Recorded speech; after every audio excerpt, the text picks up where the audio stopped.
Salmo 121. Ore comigo.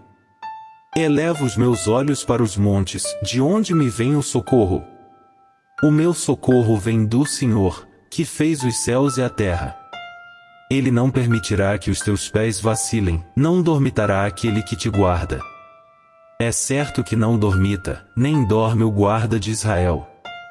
O Senhor é quem te guarda, o Senhor é a tua sombra à tua direita.